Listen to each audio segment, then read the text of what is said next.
noite, bem-vindos mais uma vez. No debate desta noite das legislativas 2022, temos frente a frente os líderes de dois partidos que passaram nos últimos tempos por crises internas e de liderança, defendem em muitos aspectos propostas bem diferentes para as preocupações e soluções deste país. Podem estar a jogar nestas eleições também o futuro dos seus partidos, mas podem também, se forem eleitos, ser decisivos para uma governação em caso da ausência de maiorias. Frente a frente, esta noite, aqui na RTP3, Francisco Rodrigues dos Santos, presidente do CDS-PP, e Inês Sousa Real, porta-voz do PAN. Boa noite aos dois, bem-vindos. Vamos então olhar para as questões que preocupam os portugueses nesta altura e talvez a questão dos impostos seja uma das questões mais importantes nesta altura. Estamos com uma crise energética, estamos com uma crise de matérias-primas, aumento de preços. Inês, comece por si. A subida da taxa de carbono, depois da suspensão, poderá levar este ano a um aumento de 5 cêntimos no litro da gasolina e do gasóleo. É o maior agravamento desde 2016. Não é a altura de descermos os impostos dos combustíveis ou, como diz o Governo, com esta taxa, pelo contrário, deve até ser aumentada. Antes de mais, muito boa noite também, Francisco, e a todos os que nos acompanham lá em casa. Eu queria só deixar uma palavra de solidariedade hoje aos órgãos de comunicação social que foram vítimas de um ataque cibernético. De facto, a nossa comunicação social é um pilar fundamental da nossa democracia e, nesse sentido, qualquer ataque à liberdade de imprensa é um ataque à nossa democracia. Vamos à pergunta. Relativamente à questão que me coloca, como sabe, o PAN tem defendido que devemos taxar as atividades poluentes e aliviar a carga fiscal das famílias. O Governo tem encontrado mecanismos de compensação para esse tipo de subidas, inclusivamente por via do PRR também temos fundos comunitários que visam também de alguma forma, e isso já foi feito com a eletricidade, tem sido feito e pensado também com a taxa do carbono. Neste momento, mas quem paga a gasolina e o gasóleo paga essa taxa. Neste momento, aquilo que para o PAN é prioritário e é o debate que devemos todos estar a fazer a este tempo é a transição energética. Precisamos para isso de apostar fortemente em transportes públicos, mas transportes públicos de qualidade em que as pessoas possam andar no seu dia-a-dia e de forma mais eficaz, bem como, evidentemente, garantirmos que, para além dos transportes públicos nas áreas metropolitanas, ligamos todas as capitais de distrito do país numa ferrovia eficiente e, nesse aspecto, as ambições e as metas do Governo estão muito aquém daquilo que é o necessário. Mas a pergunta era se concorda com o aumento desta taxa.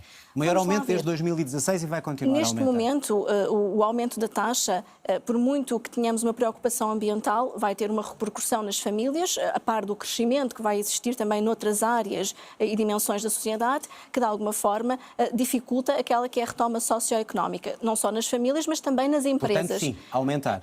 Não, estou a dizer o contrário, ou seja, a subida da taxa não nos faz sentido neste contexto socioeconómico em que estamos a viver. Sim, mas está suspensa até março, mas em março volta ao normal. Pese embora as questões ambientais que temos estado aqui em cima da mesa. Aquilo que o PAN defende é a progressividade das isenções que existe sobre os produtos petrolíferos, porque neste momento nós estamos a falar de mais de 500 milhões de euros ao ano que poderiam estar a contribuir para aliviar a carga fiscal das famílias. Mas esta é uma taxa que deve continuar a ser paga pelos portugueses no gasóleo e na gasolina? Neste caso, quem está a pagar não são os portugueses, porque quem está a beneficiar das isenções que existem é a indústria petrolífera e, portanto, para aliviarmos as famílias, temos que acabar com as isenções que continuadamente continuam a ser dadas, porque quem mais ganha é quem mais beneficia de isenções. Francisco Rodrigues dos Santos, a mesma pergunta, mas ao contrário, ou seja, propõe a descida dos impostos nos combustíveis e eu pergunto-lhe se ao descer os impostos dos combustíveis não está a fomentar a utilização mais do carro e, no fundo, não está a fomentar aquilo que todos os políticos dizem. Estamos todos preocupados com o ambiente, estamos todos preocupados com as alterações climáticas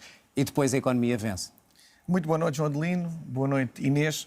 Bem, a posição do PAN de não querer fazer um choque fiscal que permita às famílias aumentar o nível de poupança e reduzir a carga de impostos que têm não é novidade, até porque, de acordo com o programa eleitoral que o PAN defendeu ainda há 2 anos esta parte, tinha cerca de 400 medidas de aumento de impostos. Portanto, o PAN, é importante dizer isto, é um partido animalista radical que quer impor de forma ditatorial o seu modo de vida às pessoas e desse mesmo princípio procura destruir o mundo rural. E nós sabemos perfeitamente que toda a nossa indústria depende de fontes de energia que têm um custo.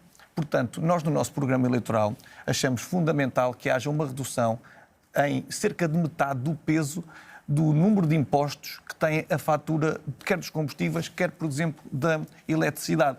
neste momento o nível fiscal da carga é sensivelmente 60% das faturas, nós defendemos uma redução para 30%. Porquê? Nós entendemos que é fundamental para reduzir custos de contexto para as empresas poderem produzir, gerar postos de trabalho e ter a economia a funcionar, mas também, por outro lado, as famílias terem capacidade de poupança para gerir as suas vidas da normalidade. Não preocupa, por exemplo, que reduzindo os impostos nos combustíveis aumente a utilização do carro, não digo por aqueles que precisam, mas para aqueles que não precisam cada vez mais e que podemos vir todos a sofrer, nomeadamente as gerações futuras? Repara, eu acho que é fundamental que haja uma boa cobertura ao nível de transportes públicos, de modo a que eles possam constituir uma verdadeira alternativa e opção para as famílias, mas neste caso, atendendo à realidade que o país conhece, não é uma evidência que permita que haja esse recurso. Defende a privatização de todos os transportes públicos? Exatamente, nós defendemos a privatização de todas as empresas de transportes que são detidas pelo Estado. E isso não é contraditório àquilo que está a dizer? Ou seja, não vai isso levar a que as pessoas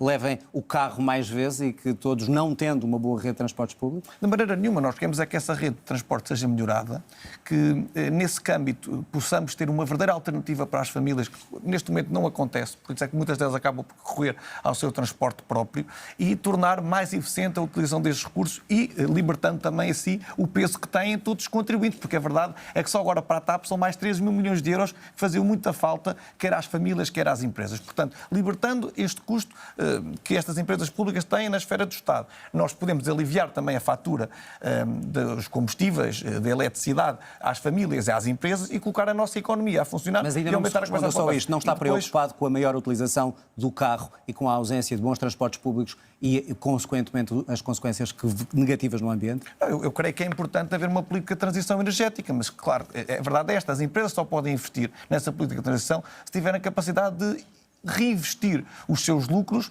nesse tipo de portanto, é baixar mecanismos. O preço da gasolina e do gasóleo. Eu creio que também passará, evidentemente, por aí. No imediato tem de ser necessariamente essa a via, até porque precisamos de apostar claramente na retoma da nossa atividade económica e no crescimento. Inês, é a resposta de que o PAN tem um programa que defende uma grande carga de impostos.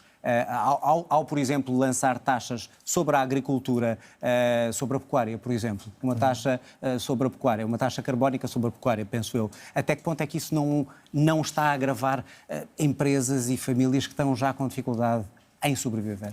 Bom, antes de mais, há aqui um grande equívoco, porque não só nós ainda não apresentámos o nosso programa eleitoral deste ano, vai ser apresentado em breve, e no que respeita àquela que é a política fiscal do PAN, nós temos-nos pugnado por dois princípios basilares essenciais. Por um lado, garantir uma maior justiça social e, por outro lado, uma justiça ambiental. E as duas não têm que ser antagónicas. Exemplo disso foi quando se discutiu na Assembleia da República a descida do IVA da eletricidade, em que também temos preocupações ambientais. O PAN foi o único partido a apresentar uma alternativa que foi aprovada, que foi o alargamento da tarifa social da energia a mais de 100 mil famílias. E, portanto, desta maneira nós conseguimos garantir que uma preocupação em reduzir os consumos de energia e, assim, consequentemente, a pegada energética e ambiental desse tipo de consumos não pusesse em causa aquela que era a carga fiscal sobre quem mais precisa, nomeadamente as famílias mais carenciadas. Por outro lado, eu recordo que desde 2020 que o PAN tem vindo a propor na Assembleia da República a revisão dos escalões do IRS para as famílias, precisamente para aliviar a carga fiscal.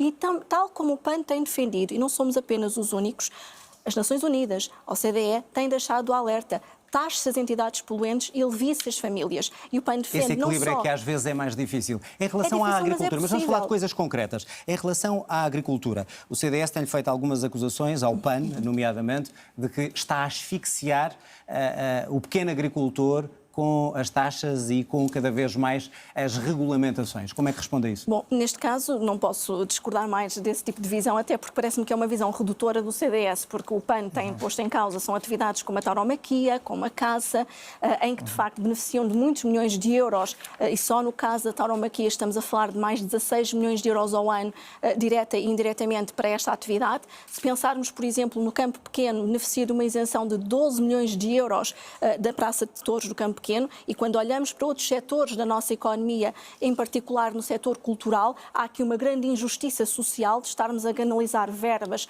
para uma atividade absolutamente anacrónica, cruel para com os animais, que já não deveria de ter lugar na nossa sociedade em pleno século XXI. E, portanto, é isso que o PAN tem deixado muito claro, canalizar estes fundos para este tipo de atividades eticamente sustentáveis e legalmente responsáveis. À tourada, eu começo mesmo por aí. Porquê é que acha que legislar sobre a tourada, como o PAN fez nos últimos tempos, sobre a idade de ir à tourada, é folclórico? A palavra é da sua bancada parlamentar. Muito bem. Eu quero apenas deixar claro aqui vários pontos. O primeiro é que o PAN é um partido animalista radical, e esta denúncia tem de ser feita para o PAN ser verdadeiramente mascarado, que quer destruir o nosso modo de vida. Portanto, é muito importante dizê-lo. Vocês são animalistas radicais. Um partido tem uma agenda ditatorial que quer ser um juiz dos costumes alheios e tem um fito que é a destruição do nosso mundo rural e do seu modo de vida. Portanto, isto tem que ficar absolutamente claro. E, por outro lado, o PAN parte de um equívoco bastante grave.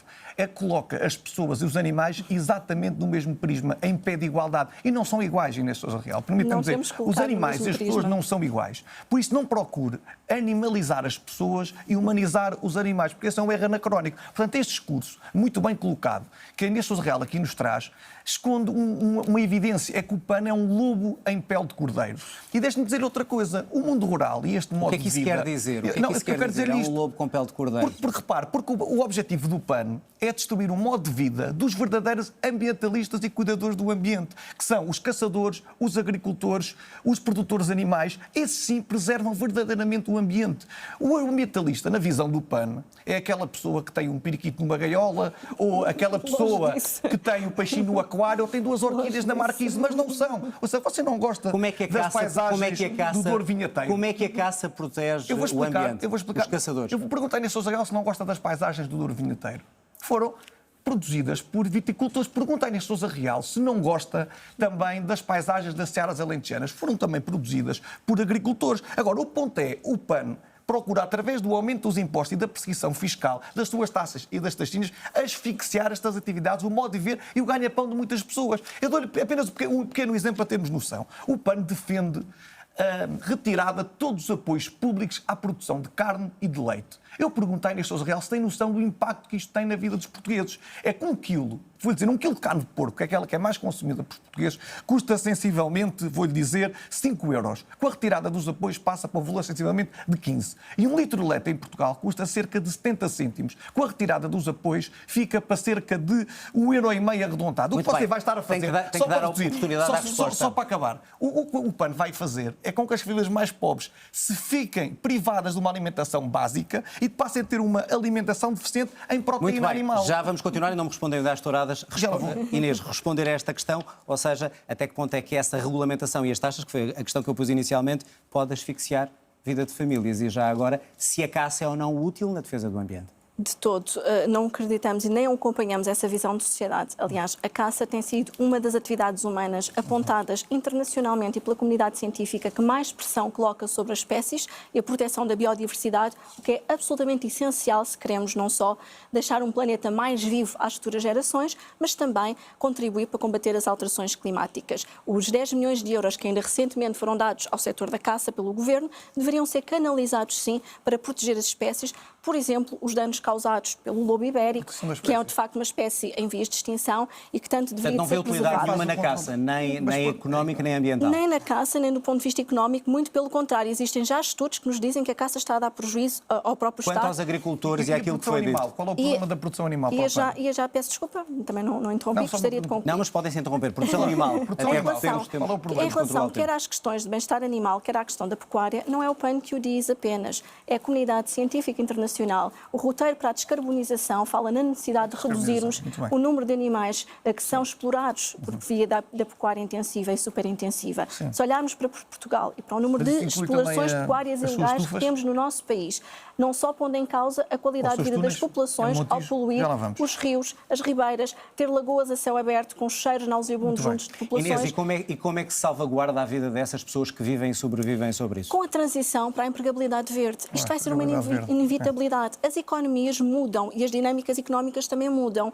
Temos países hoje, como a Dinamarca, que já apostaram recentemente 380 milhões de euros na inovação para a produção vegetal. E é fundamental que em Portugal, e Portugal perdeu esta oportunidade relacionado com o PRR, e essa foi uma das críticas que apresentámos desde logo ao Governo, com a pouca ambição que tivemos no aproveitamento dos fundos comunitários do PRR para a proteção ambiental. A Organização Internacional do Trabalho diz-nos que podemos criar mundialmente mais de 200 milhões de empregos verdes no nosso país. Deixe-me só... Começando, por exemplo, por deseucaliptar o país. Já percebi, mas imediatamente como é que se resolve uma situação em pandemia para estas famílias? Em pandemia, o PAN tem apresentado soluções concretas. Para estas famílias, em termos de taxar. Em termos de taxar, aquilo que o PAN tem proposto de forma muito clara e muito concreta é não só... vegetarianos, que é a dieta alimentar não só garantir o alívio da carga fiscal das